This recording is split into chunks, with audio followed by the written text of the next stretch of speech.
Good evening, and welcome to episode 7 of Spooky Town Tales. It is I, your host Morgana, back again to share with you some very creepy stories this evening, and joining me in the spooky seats is you-know-who, Jimmy Bug. Good evening, everyone. Welcome back again. This is attempt number 2 to record this week, as last night had everything lined everything up, had the episode written, and came into the room and someone was fast asleep. That was me. You doing okay, Granddad? I'm doing all right now, after my nap. I've made him a coffee to get him through. Need I remind you, it's 6:30 at the moment. 6:30 p.m. He's getting sleepy, so we better get a move on. Quick! I'm fading, getting dozy. Oh no!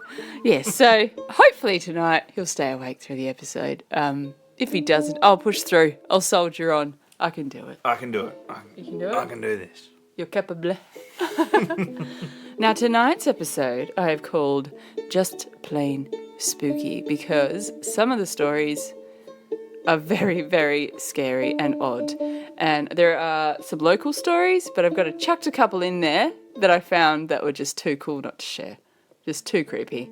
So buckle up, get comfortable, and prepare to be spooked.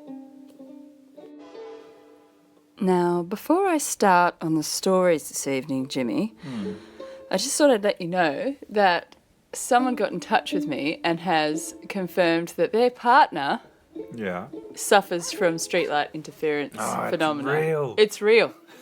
So someone else out there locally, in the state at least, Jeez. this is Barb's partner. So totally wrapped that he's experienced it too. You two have been a nightmare on the street. We've been a nightmare on a spooky street.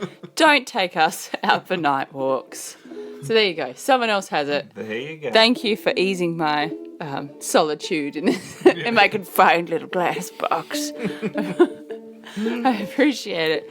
So yes, I had feedback from that. There you go. And just wanted to tell you all about, I saw a trailer for the new Guillermo del Toro movie, and it looks so scary. Is that the one you showed me? Yeah. Yeah. That looks freaking terrifying. Really, really scary. Like, think of all the scariest urban legends and scary stories you've heard. Yeah. He's put all of them in there. It's like, what else can we put in? What else could scare the crap out of people? It's called Scary Stories to Tell in the Dark. It's the name of it. If you want to shit your pants. If you want to shit your pants, you want to not sleep for a century, you want to age 30 years in a week. There's the solution. Here's your solution. So yeah, I think it's coming out this year. It might already be out. But anyway, I missed it somehow, and then I saw it online, a little thing for it, and I watched it, and I was like, that's scary even for me. And I can handle scary, but... Considering you scare yourself to relax. yeah, weirdo. Yeah. Yeah. Okay, so I just thought I'd let you know, if you're listening to this, you like scary stuff, you like to be spooked, so check that one out. Scary Stories to Tell in the Dark. It's directed by Guillermo del Toro, who's really good. I believe he directed Pan's Labyrinth. Oh. Yep. Well, there you go. Bloody, that was terrifying. The I've monster never with seen the eyes in the hands. Yeah. I'll have to show it to you. It's pretty brutal. Yeah. Yeah. Maybe. Yeah, I don't know. Hard pass. Okay, so let's get started on some stories. Go. Our first story comes from a Donnybrook local, or Argyle, sorry. This story happened in Mount Helena in the 1990s. So Mount Helena is, or Helena, however you say it, is in the hills in Perth. Yeah. So it's up near Mundaring kind of area. I was about 3 or 4 years old when paranormal things started to happen to me when we moved into an old house in Mount Helena. It was 90 years old when we moved into it. The building still had an old wash house out the back with a toilet and laundry. My parents moved into the first bedroom near the kitchen, and my brother and I were put into 2 small bedrooms, the furthest from them down the hall. I still remember telling my mum and dad, as soon as we moved into the house, that there was a bad man in their bedroom, but they dismissed it because they didn't want me to be scared in our new home. I find it funny, I'm just going to point this out, Yeah. that she's the same age as us, Yeah. and my childhood house growing up, we were as far away from the parents as we could be, with like all the living areas in the middle. Yeah. And then they were at the very front of the Yeah. house. As were we, come to think Yes. of it. It was. Just, Whereas like our generation, I don't know if maybe we're weird, but Jimmy and I, yes, where we. the girls' bedroom, we share a wall with them so we can hear them because you want to be able to hear if they're okay in the night. I don't know how it works. It makes sense to me, to be as close as you can to be able to take care of them and comfort them when there's spooky things. Yeah, yes, like, for example, as she said, she walked into the house and she told her mum and dad that there was sensed a bad man in the first room. Yeah. So she was already feeling frightened by this place. So they dismissed it because they didn't want her to be scared. And a few weeks later, my dad started pulling up the carpet in the lounge and kitchen. Then they started having experiences in their bedroom. Whoa. Mostly my dad. One morning, he woke up to see a big black shadow holding him down in the bed. As soon as the light from the window hit it, it disappeared. It kept happening every morning for a few days until it happened to my mum. Then they moved into the smaller room down the hall and it stopped. She's like, nope. Nope. Not doing this. So I don't know if he'd not told her, and then Yeah. Interesting. I'll have to find out Yeah. whether he'd kept, well, as I say, keep mum about it and not told her, and then obviously she's experienced it and gone, Not having that. we're not having that. Yeah. But I would not go into that room as a kid. My parents turned it into a guest room where, Best solution yet. and then they had friends come to stay with their kids. The next morning, when they got up, they noticed that they had left in the night. Whoa. So this family Yeah. staying in the room had just up and left in the middle of the night.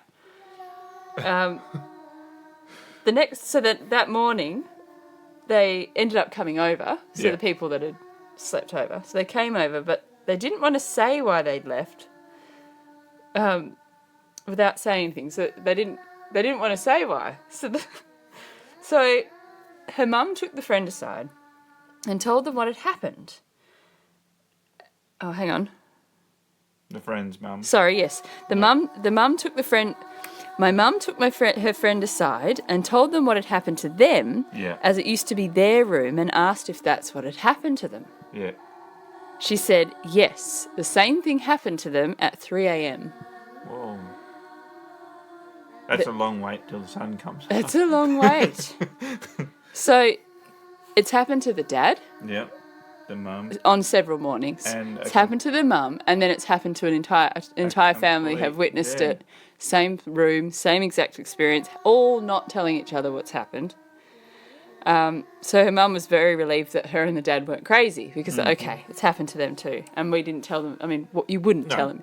Here's the guest room. Guess what happens? It comes with a beautiful, soft chenille throw rug, fluffy pillows, and a demonic man who'll hold you down in bed. Bed you literally can't get out of. I remember my mum told me as a teenager she looked up the history and reckoned that an old man and child had died while living on the property.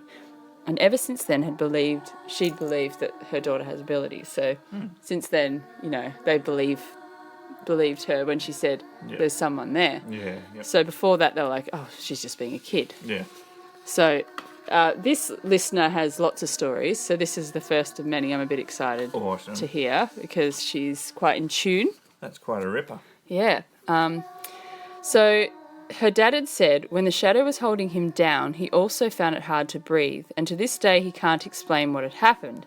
And he's a scientist working in the mining industry. So he's very analytical and skeptical. And he doesn't think it was sleep paralysis as he could move and talk. But it was hard to do so, but he had the ability to. So it wasn't like he couldn't get the words out. He could, but it was a lot of effort. So whatever this thing was draining him of energy, I would say. Yeah. I remember bringing it up about 6 months ago, and he agreed something had happened that he can't explain, and for him, that's very hard to acknowledge. So even to this day, he says, yes, it happened. Like it's... But I still can't explain it. I can't explain it, so I'm not happy about it. Yeah. Interesting though, like, because you were saying too with sleep paralysis, I suppose there could be a grey area where you're more awake than not, but for three or four, so multiple many people in the same room, in the room that the little girls sense that there's someone and said there's a bad man in there. And then, now this ties into what we discussed a few episodes ago about the types of hauntings. And if something traumatic occurs, there's energy left over from it. Yeah.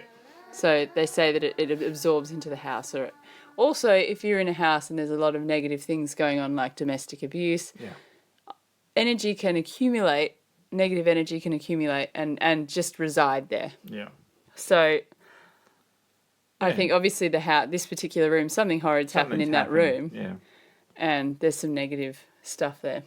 Yeah. Very interesting. Very cool story. Thank you, Alexandra. That was awesome. That was a good one. And I'm looking forward to hearing some more of your stories in the coming weeks. So yes, so that pretty creepy.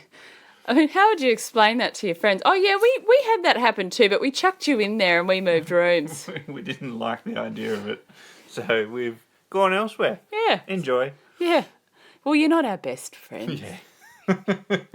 We weren't really looking forward to your visit. We didn't want you coming back. Not that closer, buddies. Yeah, so cool story.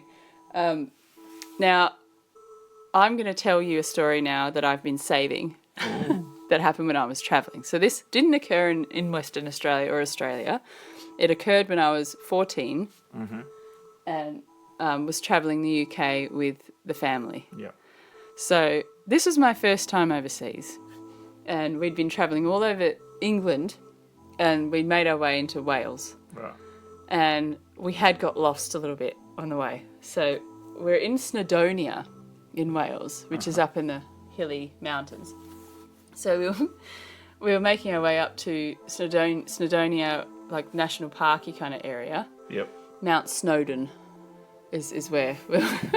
So it was at like the base of Mount Snowdon in this little town. Yep.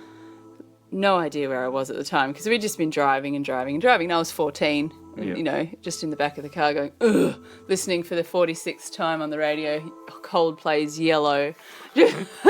Like, seriously, how many times can they play this friggin' song?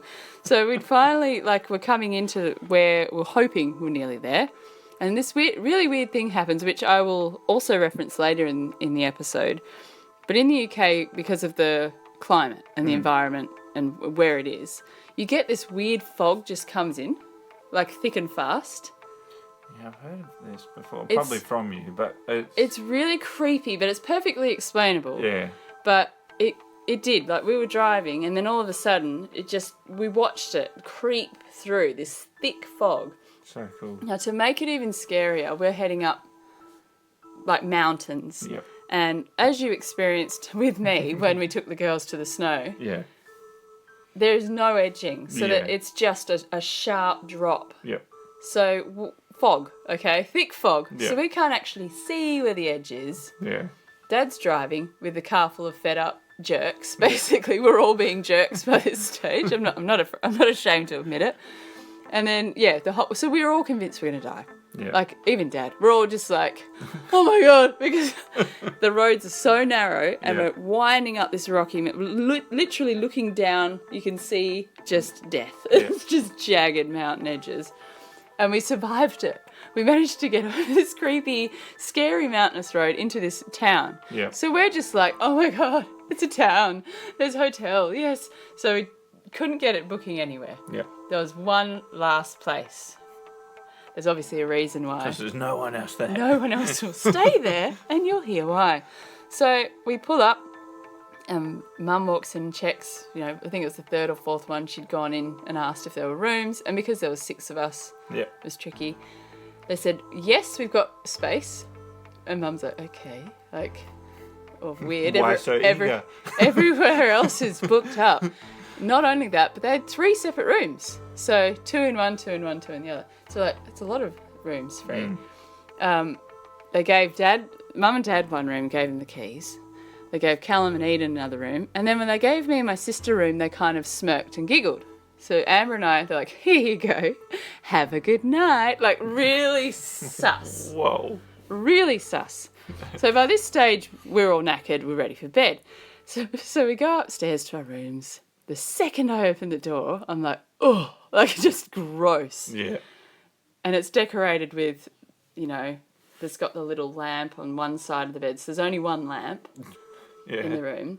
And there was windows either side. It was sort of like a bit that popped out of the building. Very old building. Yeah. So there was windows either side.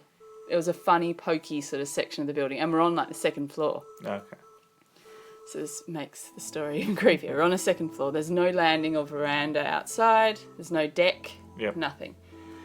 So we ended up hopping into bed, and we're both creeped out, and I can see Amber's creeped out and not comfortable because she's experienced things before, so she knows that feeling, and I've got the feeling, she's got the feeling.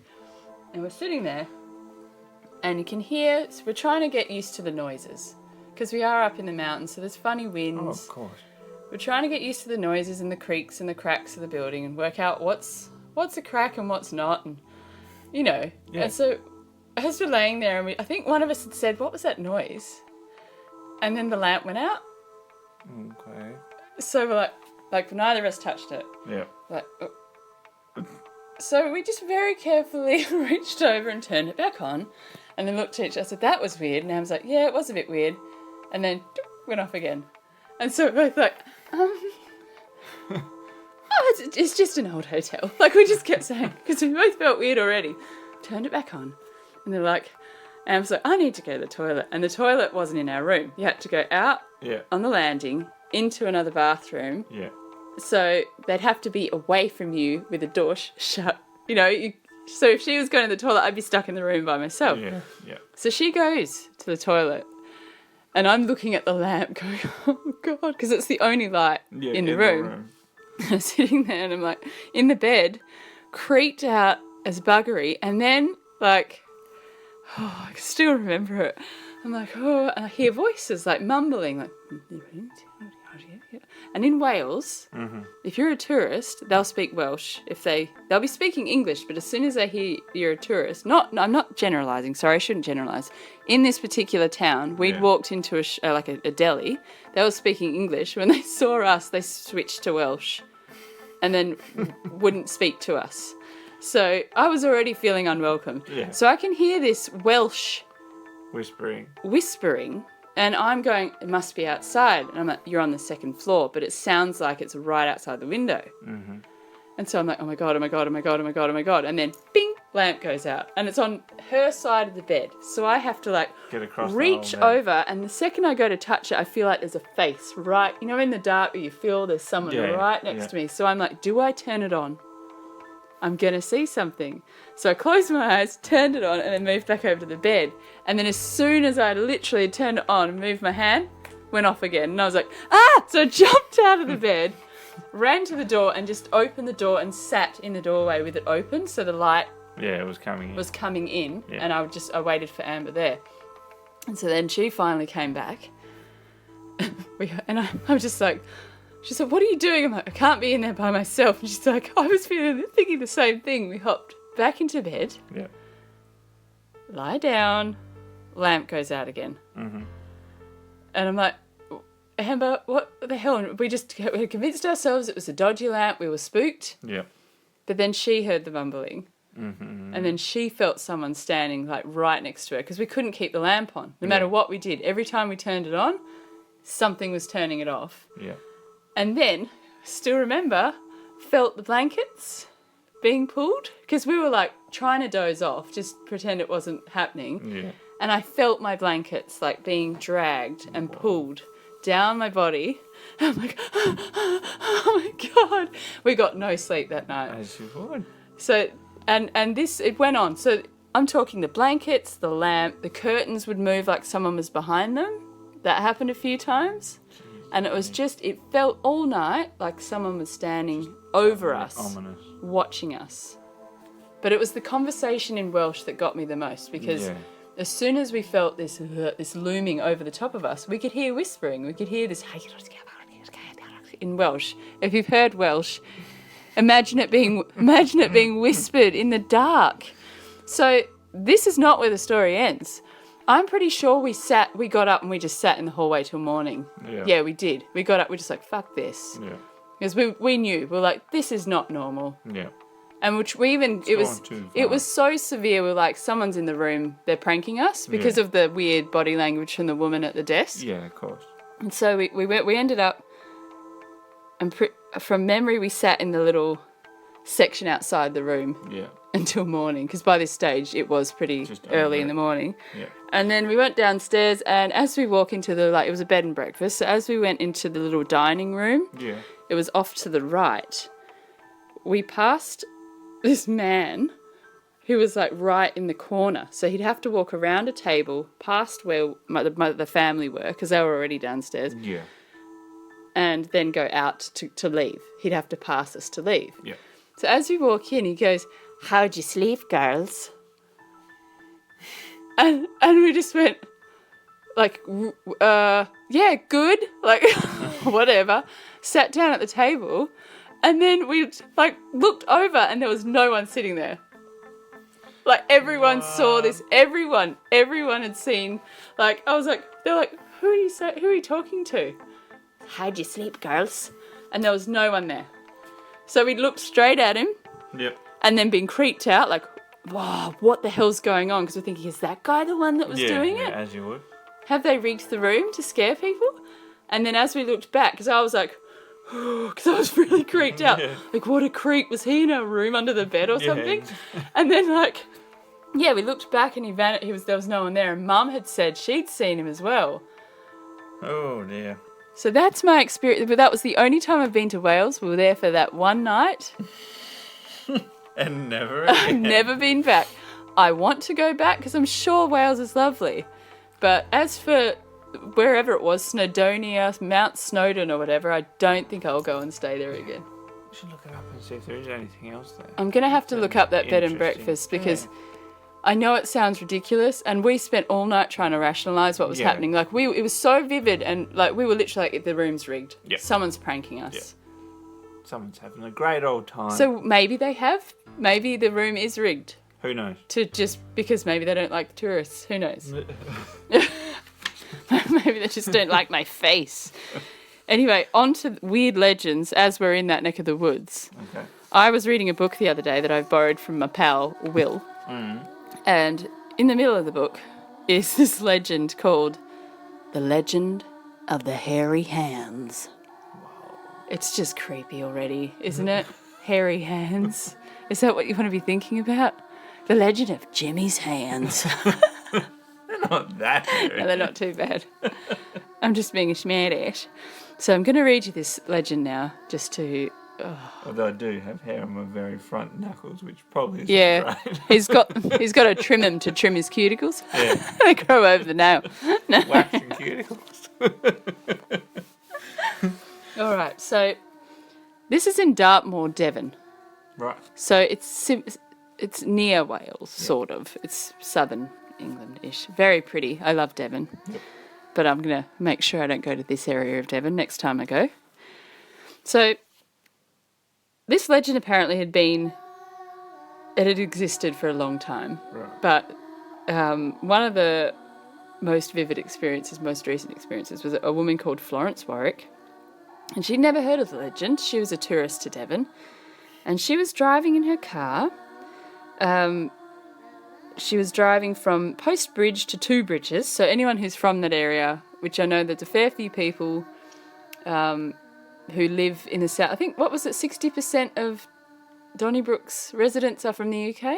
Yeah, I think it was. Yeah. About that. So there's a fair few British people living in Donnybrook and in other... Bridgetown was another one. Yeah, no doubt down this way. So on the stacks. a fair few of you would probably know this area. So she was driving from Post Bridge to Two Bridges. She'd been on a tour, and then her car began to judder. Oh. So being a woman and being sensible, she pulled over and got the manual out Right. to just see, what does this mean? So she's sitting in the car. She was reading in the fading light, and all of a sudden she got this cold, like the temperature dropped dramatically, which is so trademark in hauntings. Yep. You get this sudden drop in temperature, you get shivery, you get an uneasy feeling.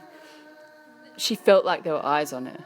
So the sun's already going down, Yeah. or it's already semi-dark, and she can feel something's watching her. So she's still like facing the manual, and then she looks up at the windscreen, and she said she saw this huge pair of hairy hands pushing against the windscreen, massive, Really? big hands, pushing against, like pressed up against the windscreen. She tried to scream, but nothing came out. She was frozen, like what the hell, staring at these massive, hairy hands. Then she watched, absolutely terrified, as the disembodied hands that are said to have haunted the desolate place for over 60 years began to crawl across the windscreen. What? Just hand. Just hairy hands. Whoa. And this is a quote from her. It was horrible. They were just inches away. After what seemed like forever, I heard myself cry out, and then the hands vanished. So she's like, Yeah. you know that? Yeah. When you're terrified, like, come to me, scream. Yeah. She finally mustered up a scream, and then it Wow. just vanished. She was so shaken she hadn't noticed she'd been trying to start the car, and it had already started. So the car's So running. She's kicking the start of Yeah, so she's like, so the car's going, so she just books it out of there. Whoa. By the time she got back to, is it Torbay? So by the time she gets back there, so it was about 20 miles drive, Yeah. she where she was staying with some friends, she'd convinced herself she'd imagined it. She's like, it can't be real, I've imagined it. I'm just freaked out. I don't know why I've seen this. Why would I see this? This makes no sense. Yeah. So she got back to her friend's house and she just said, look, you're going to think I'm crazy, because she's freaked out. She's like, I don't know what happened. Did I imagine it? And then her friends say, oh, no, that happens on that stretch of road. It's been happening for 60 plus years. People have, it's a regular thing. Now, this is just how regular it is. It began in the 1920s. Pony traps were overturned. A cyclist felt something grab his handlebars and then wrenched them from his hands, slamming him into a stone wall. Whoa. Like felt the hands on his hands and then pulled the handlebars. And with huge amount of force. Yeah. Horses would bolt on the road. Like you couldn't take a horse down there. Jeez. They would bolt and freak out. A doctor was travelling on his motorbike with his two kiddies in the sidecar down that road. They were nearly killed because the engine was ripped. No one could explain it. The police, no one could explain how the engine was ripped from the motorcycle. What? Yep. So they crashed.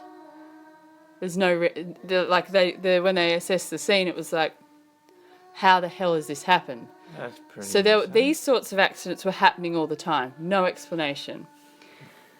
An army officer reported, this one's pretty creepy, an enormous pair of hands covered his own with long, dark hairs and basically grabbed the wheel and it twisted him off the road. Whoa. An army officer. So he'd actually seen the hands on top of his own hands and then pushed his off. And Whoa. so this is another one. So by 1921, it got too much. There were too many accidents. Like, it was a regular thing. Yeah. And the police were just like, Enough. what the hell's going on? So the newspaper sent investigators, and authorities had the camber of the road altered. Like, it was this bad. They're like, it must be the road. Yeah. We can't think of anything else. It's not a pair of hands. So not long after that, so this is after the road's been, the camber's been adjusted, a young couple were visiting the area who weren't aware of the legend of the hands. Right. And thought, it's getting late. A heavy fog came in, just like the one we had in Snowdonia. It is scary. It's so thick and your visibility's gone. Yeah. So that's why we thought we were going to die on the mountain, which... Oh, I don't know why I thought of that song. Anyway, so this is my brain. I just went somewhere else for a minute there. So the heavy fog had come in where they were, and as they were driving towards Plymouth, so they decided, we'll pull over in the rest bay. We'll sleep here the night. Yep. So they made their dinner, went to bed. They'd only been asleep for a short while when the woman woke up to a scratching sound outside the caravan. Very loud, distinct scratching. Mm. She thought it was a dog and thought, oh no, there's a lost dog. Yeah. And so she was getting up to go and let the dog in or just check it was okay. But all of a sudden, she started feeling a horrible eeriness and everything went cold, and she looked over at the husband's bunk, and just above the husband's bunk's a window. Oh, no. And there, slowly creeping over the window, over the glass, above her sleeping husband, was a giant pair of what, Jimmy? No freaking way. Hairy hands. My God. Pressed against the glass, creeping along above where her husband was asleep. She was so stunned at this gruesome sight, she couldn't move. She just stared at him. Yeah. So she just sat there frozen. And she thought, all I can do is make the sign of the cross. So she started sort of doing, Hail Mary, full of grace, whatever it is. I'm not a Catholic. She's making the sign of the cross and vanished. Wow. So basically, it was so common. It became this, like, for youths, it became a joke, and they thought, right, we're going to prank people. We're gonna, there was a bunch of hoaxes then happened after this. Yeah. After it kicked up again with this caravanning couple. So it got so common, the police refused to investigate any of the reports. There were that many reports that we're not doing it. Wow. Because they couldn't differentiate. They were like, well, no, you're lying. So they just stopped reporting on it and going and checking on it. But in 1960, there was a fatal crash that was at the hands again. Yeah. There was no other explanation for it. So he'd been driving from Plymouth to, I'm not quite sure, I've written that really badly, so I'm not going to even say it. They found him underneath the car's wreckage. Okay. There was no other car involved. There was no mechanical faults. There was no sign of, like, any reason why the car would have overturned, but they found the car, flipped, and he was underneath it. Yeah. It's never been solved. Yeah. There's just no explanation. Okay, now, walkers have also experienced strange things. Imagine being on foot. There's no glass between you and the hairy hands. So walkers have just experienced horrible sensations. There was one man who said he got, like, rooted in the ground. He couldn't move. Yeah. Like something grabbed him, like he couldn't move. And then when he came to, he just bolted back to town. He hadn't heard of the story. And then when he got to town, he told someone, they're like, you weren't walking down that road. He said, you haven't heard about the hairy hands? So the possible reason as to why this is happening is that they did find a Bronze Age village had once stood along Dartmoor Road. Okay. Don't go down Dartmoor Road. Apparently. Jesus Christ. So there you go, the hairy hands. Now this got me hunting. I go on hunts. Mm-hmm. Story hunts. Yes. I'm a story hunter. It'll be the new Vin Diesel film. You wait. The story hunter. I'm Vin Diesel. I like to hunt stories. Better do a good job of me, Vin. Anyway. Got very carried away again. So I had to find out if there are any more legends about hands. I was so freaked out. I'm like, my God. Yeah. And we have our own in Australia. Oh no. We've got our own hand legend. Oh no. In Goodna Cemetery in Brisbane, Queensland. Well, that's a fair way away. That's all right. Yeah, don't worry. It's not too close. So many people claim that the cemetery is haunted, which isn't abnormal. It's like, yeah, well, most people say cemeteries are haunted. Yeah. But it's not haunted by ghosts. It's haunted by unforeseen forces, a pair of invisible hands to be exact. Oh. So, Invisible version. Invisible version, but you can distinctly feel the fingers and the thumb. Oh. And after dark, people who venture into the Goodna Cemetery said they felt the invisible hands, Yeah. scratching them and punching them. Oof. That's a bit rough. Yeah, like these hands punch you. So Can't even see where they're coming from. can't even see. It's not a fair fight. Not even close. Casper, you dirty bastard. Fight like a man. Show yourself. So sometimes the punches are so hard that they can feel the rage behind it, like real hard punches. Yeah. What a jerk. That's not cool. So that's our very own little one in Goodna Cemetery, Brisbane, Queensland. You want to start a fight? Yeah. If you like ghost fights, Yeah. go to Goodna Cemetery. The unwinnable fight. Yeah. Go, here are you, Spectre scum. Come on, I'll take you in the next Vin Diesel film. Oh, another one. Ghost fight. 2 in 1. Actually, that might be a Dwayne Johnson one. Definitely. He's never fit in with the crowd. He's as spooky as heck. He likes to fight ghosts. Invisible ghost. Yep, so there you go. There's another cool one. Now, Jimmy, on cool stories, this one isn't paranormal, but Oh, from the one I was telling you before. Jimmy has told me the coolest story. It's not cool. It's just. It's weird. It's just weird. It's But just that's why stupid. it's cool. But it's funny because I used to do work for Telstra, and Telstra have a lot of remote huts which are out in the middle of nowhere.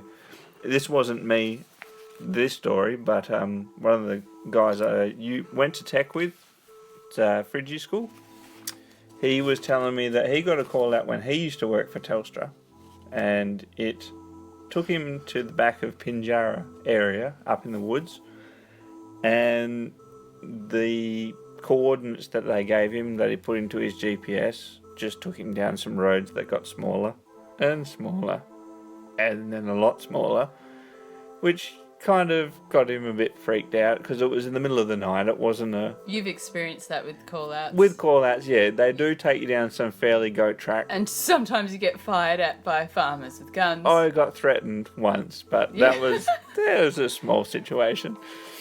But with the other guy's story, he ended up getting down quite a small little goat track, and then in the middle of the night, his headlights came upon these 2 massive dogs, which to him looked like wolves, which as he got closer, he was stoked because they were just huskies, but in the middle in the middle of nowhere, like on a dirt track. On a dirt track.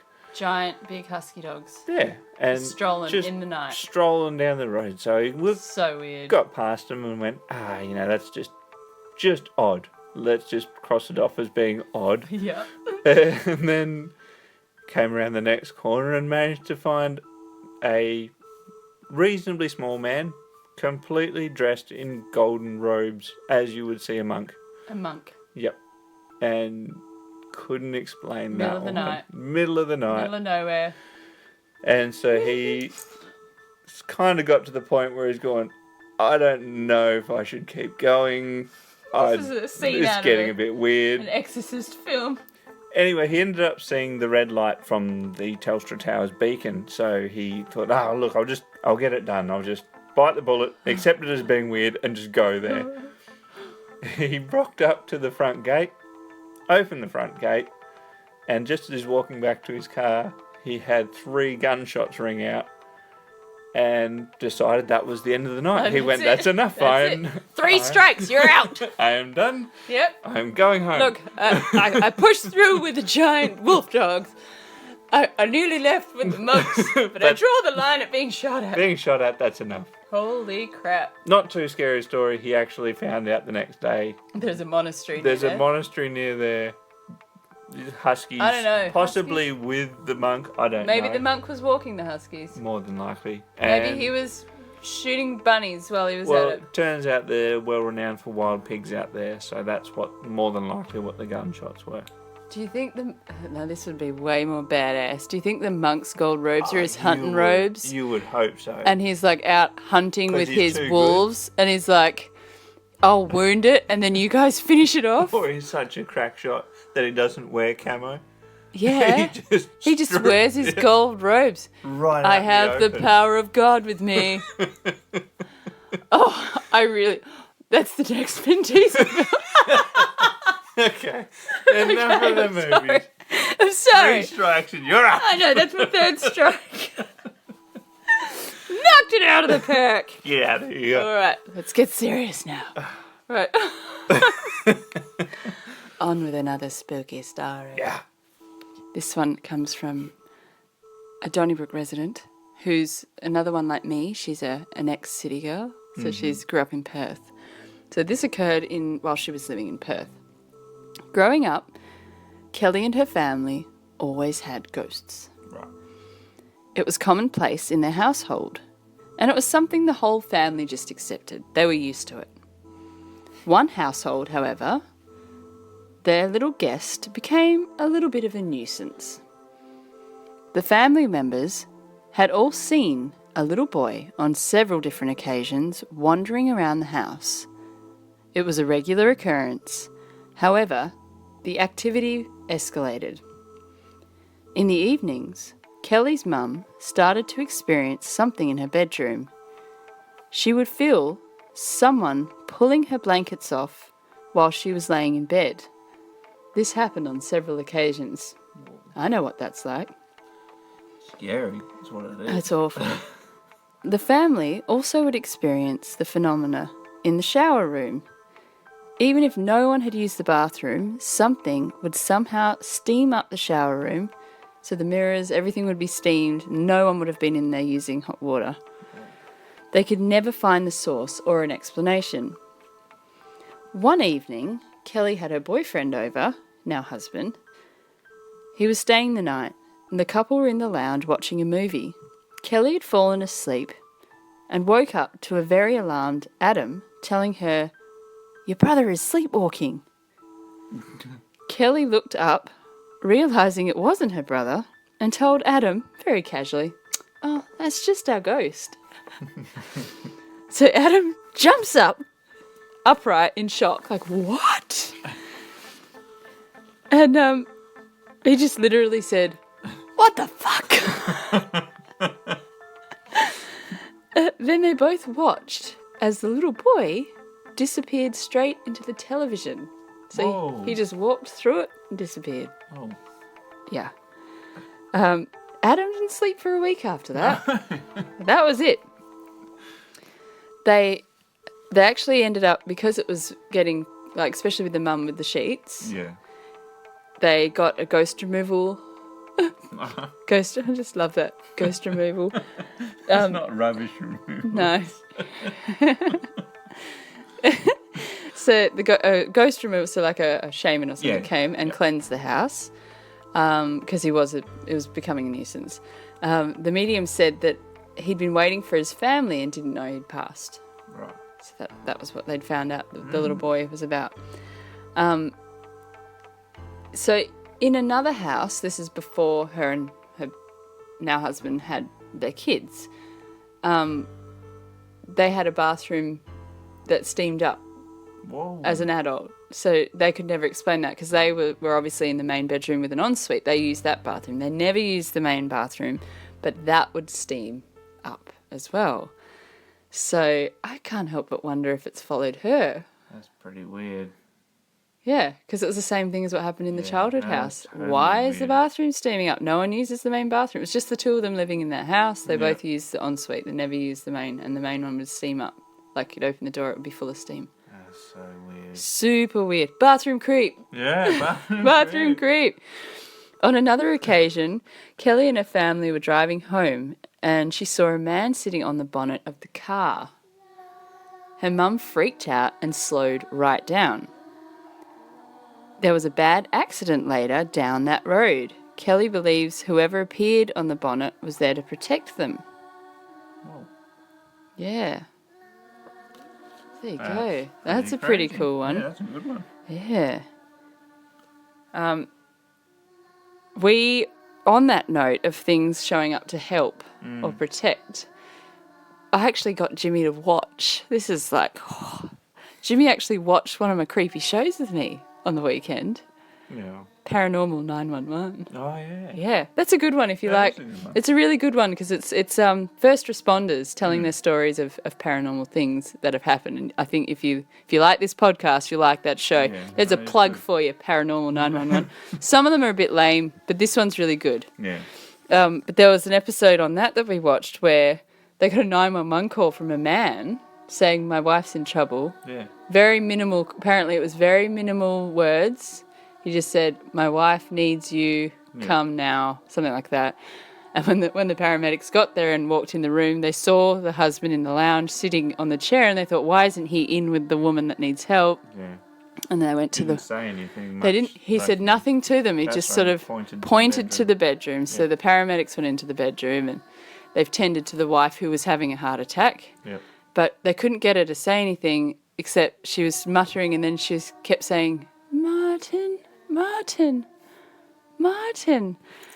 And so they've kind of gone looking for the husband, and he's not there, and they've gone back in the room and she's holding something, and they look down and it's the funeral notice from From him. Yeah. The husband had died like the month before. That's so crazy. And it was him in the photo. So they are completely like, let's get her out of here. So they get her in the ambulance, and while they're loading her in the ambulance, I think it was the Paramedic. someone was coming afterwards, like they called for backup. they called for backup. Someone else had gone in and said, "Oh, the husband's going to come. I think he's coming. He's just gone into the garage. He's told us he's coming." Yeah. And this is the other lot of paramedics are like, "The husband's dead. Yeah. He died a month ago." And they all just looked at each other like, "What?" Like, but who called? Who called? And they said that the 911 lady said, "Oh yeah, it was a man's voice. He said his wife was in trouble." Yeah. So the whole, like, several people had seen it and was- spoken to this guy. Even to the point of saying that it was definitely from that landline. It was from the landline in the house. proper crazy. And he saved her. She would have died. Yep. So there you go. How cool is that? So watch that show. Yeah, it's If you like this stuff, it's really good. It is. It's a great show. Our last story for the evening comes from Will, who was the one who shared the delightful clown story. Yeah, thanks, Will. Thanks, Will. It's still haunting us. So I've thrown out all the children's teddies. We burnt them in a ritualistic fire. No, I haven't really. I'm not that mean. Anyway, so this one comes from Will. This was experienced in Yanchep. Right. So Will grew up where I grew up in the northern suburbs. So him and two mates went camping at Yanchep. We went to the Yanchep Inn, had a couple of bevies. We didn't know much about the area, but thought it would be a cool place to camp at the Ghost House in Yanchep. Just because. Let's do it. It's got a great name. Will's like me. He's a thrill seeker. He likes spooky. Yeah. If it's scary, he's there. So he packed us. I love this. So Will packed a swag and a sword. Good. All the essentials for camping. Trent brought a tent, and Hans brought a pillow. So three big, like, Viking-sized dudes with one tent, one swag, one pillow, and a sword to go camp. Fantastic. So at about 2 a.m, they stumbled across the ghost house, having left the inn at about 8 p.m. How many beers had you had? Yeah. It's a long walk. Trent ran through the ghost house because he just wanted to, and it was dilapidated and open, and then he came back to the other boys. We've been told that next to the ghost house there would be cabins for sleeping in. They'd looked everywhere, so all 3 boys decided to do like a route march. You know, you go this way, you go that way. We'll walk around it, we'll find it. We've got to find it. They looked everywhere and couldn't find it. All 3 had searched the perimeter. No buildings at all, except for this dilapidated ghost house. It's apparently supposed to be directly next to the ghost house. As the story goes, the ghost house is haunted by a lady. See, they didn't know any of this yet. All they knew was there was a place called the Ghost House in Yanship, and they wanted to go. Yep. So as they were walking around looking for this building, there's no roads, no highways, nothing at all. All of a sudden, they hear a piano play out in the middle of nowhere, just a few bars. So like, bling, bling, like loud as anything. All 3 of them stopped. All 3 of them heard it. Yep. They looked at each other and freaked out a little bit. And they kept walking and decided they couldn't find the campground. They just pitched the tent and start a fire next to the ghost house and just sleep there. Because by this stage, it's like the wee small hours. The sun was going to be up soon. So all 3 of them jumped into the bed, sharing the blanket and the pillow. 3 dudes all squished up together. When they woke up in the morning, no more than 30 metres in front of them was the building. They couldn't see it at all. How weird is that? Yeah, it's funny. So they went back to the Yanship Inn and they asked about it. And then they read that the house is haunted by the ghost of a woman. And apparently her husband, this is back before roads, before anything, so it's very isolated. So apparently what had happened is the husband left one day and never came back. Right. He found out later that if you hear a violin or a piano playing, like just random with no source, it's the folklore is it's a spirit of a woman with a broken heart. Oh. Oh, that's a sad story. It's really sad. So that's what they heard. So they didn't know the history. Yeah. And all 3 of them heard this piano and then have found out like the literature in the inn when they read it. They're like, oh, we heard it. Yeah. Because they had gone there not knowing what the hell it was. So that's that's a bit of a lighter, pretty funny, Good one. pretty funny story. That's a horrific story. That's camping when you're a young fella. That's isn't when it? you're a young lad. What have you got? I've got a flick knife. Perfect. Bring it. I've got some Hubba Bubba. Sweet. Sword, pillow, tent, swag. I found a bottle of schnapps in the back of the cupboard from 1992. Christmas 99. Bring it. Yeah. Thanks, Will. That one's a bloody ripper. Good one. And to round up the episode, as we started with one from the hills where I was born. From the hills where I was born. I was reading about. I remember my mum telling me growing up the Kalamunda Hotel was haunted. Yeah. And I think that's where her wedding reception was. Really? Yeah. Wow. They got married in Stirk Park. Ooh, nice. Wedding reception in Kalamunda Hotel. There you go. So apparently the Kalamunda Hotel is haunted by the ghost of a young lady. She was seduced and then became pregnant. And when she found out, she was too ashamed to deal with it, so she killed herself in room 24. Apparently. That's so the story goes. So people have seen guests that stay in room 24 leave in the night. Okay. Because they say that there's chills, strange lights have been seen. Some women have seen her. Yeah. Other people have said they've seen a girl jumping from the balcony, Whoa. like an apparition. Yeah. So she's a young blonde woman, and she's also like will take items and move them and makes very strange noises, like "Yick-a-doo." No, not really. Not really, but that would be so funny. Sounds better. In the middle of the night, "Yick-a-doo." I'm guessing it's more like. It's the stereotypical one. moaning and crying, and sorry, I've wrecked the spookiness of that story completely. No. So there's also reports of a male ghost in the actual bar, of course, in the bar, and in the hotel itself. People. What's that supposed to mean? He's Well- a drunk. No, he's just smart. He's gone. She's up weeping over some dumb guy.